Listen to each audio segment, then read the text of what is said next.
Welcome to The Explainer. Today, we're going to look at human history in a completely different way. Forget the straight line from past to present. Instead, imagine it as a huge repeating cycle, a story whose chapters are written by the slow, silent movement of the stars. So, what if deep, archetypal themes are what really guide entire eras of civilization? It's a fascinating idea, right? And to even begin to wrap our heads around it, we've got to look at the celestial clock that's supposedly driving this whole thing. And get this, it's based on a real, totally measurable astronomical phenomenon. Okay, so picture a spinning top. You know how when it starts to slow down, it doesn't just spin perfectly straight? It gets this slow, circular wobble. Well, believe it or not, the Earth does the exact same thing. This wobble is called the precession of the equinoxes.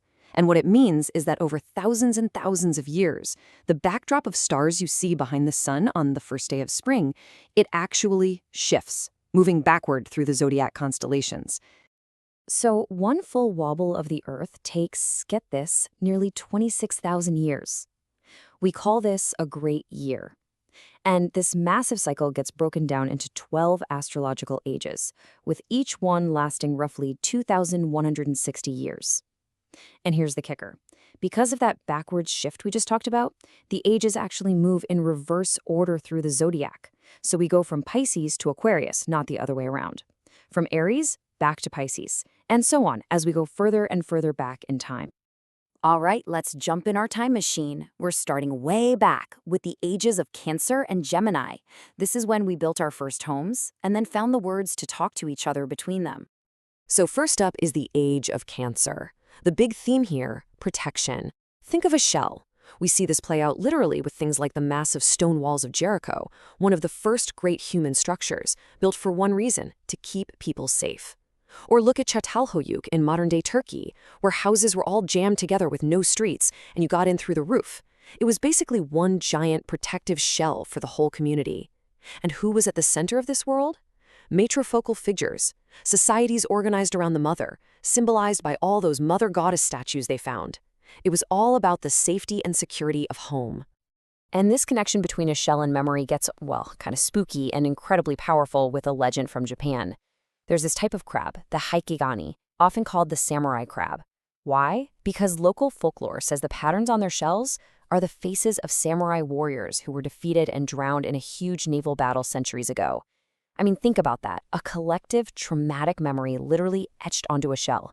It's a perfect, if haunting, symbol for this age. And then everything starts to shift. We see this fundamental change in energy. We're moving from that inward-looking, protective shell of Cancer to the buzzy, chatty, outward-reaching vibe of the next age, Gemini. The whole focus pivots from just securing the home to actually connecting with the big, wide world outside. Yeah, the age of Gemini is all about connection, connection, connection. This is when linguists think Proto-Indo-European, which is like the great-great-grandmother of hundreds of languages from English to Hindi, really started to spread and branch out. It's also when you see this fascinating myth pop up all over the place, the divine twins. You know, these heroic, often horse-riding brothers. And it wasn't just ideas traveling. We can see it in the ground. The first long-distance trade networks appear, moving valuable stuff like obsidian hundreds of miles. People weren't just trading rocks. They were trading words, stories, and ideas. Okay, so we have homes and we have language. What's next? Well, society starts to organize itself around two huge new ideas, matter and might. First, stuff you can hold in your hand, and then the power to take it. This brings us to the age of Taurus, and it is all about grounding power in the material world. Think about the massive temple economies in Mesopotamia. They were basically the world's first banks, right? They stored wealth in tangible things like barley and silver. And the symbol for this age? The bull, a massive figure of earthly power, fertility, and wealth.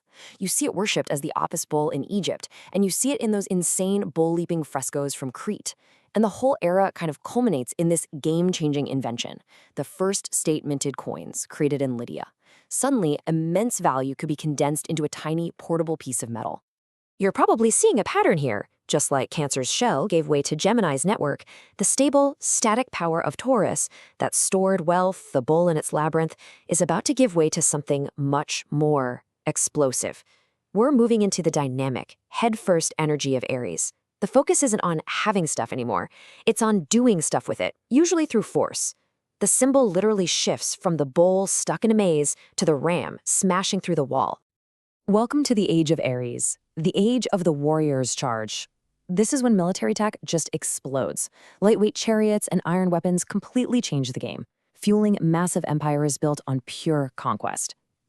The Aries archetype gets super literal here. I mean, they invented the battering ram, shaped like a ram's head to smash through city walls. The ram's horn, the shofar, becomes a powerful symbol used to call people to both war and to worship.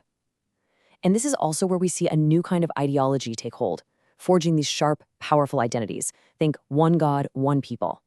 It creates a really strong sense of us versus them. All right, so after all that fire and force, all that conquest and clashing of swords, something profound happens. It's like humanity gets exhausted by it all and turns inward. We enter the age of Pisces, and the search for meaning shifts into a vast ocean of belief. The age of Pisces is really defined by the rise of the great world religions that we know today. Think about it. Buddhism, Christianity, and Islam all emerge, and they all have this shared focus on compassion, on mercy, on salvation from the suffering of the world.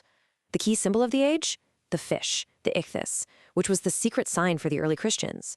And the signature institutions were monasteries and mystical orders, places where you could literally withdraw from the world and let your individual identity dissolve into something much, much bigger. Now, as we get to the tail end of this age, those same themes, flow, emotion, dissolving boundaries, they find a totally new home in technology.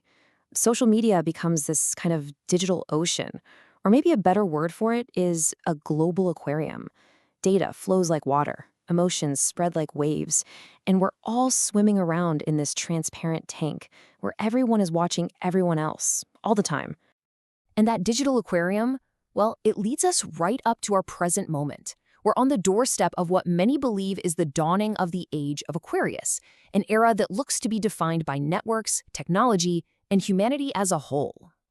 You can almost think of the age of Aquarius as a new planetary operating system being installed piece by piece.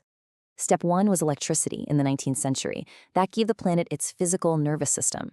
Then, in the 90s, the World Wide Web was like opening the command line to everyone. The 2000s brought social networks, which created this sort of digital utopia where boundaries dissolved. And now, today, with things like large language models, we're seeing the creation of a new kind of collective mind, artificial intelligence. And here's where it gets really wild. Astrologers point out that this technological timeline lines up uncannily with major planets moving through the sign of Aquarius. Coincidence? Maybe. But look, Saturn, the planet of structure, was in Aquarius right when the World Wide Web went public. Uranus, the planet of disruption, was there for the dot-com boom.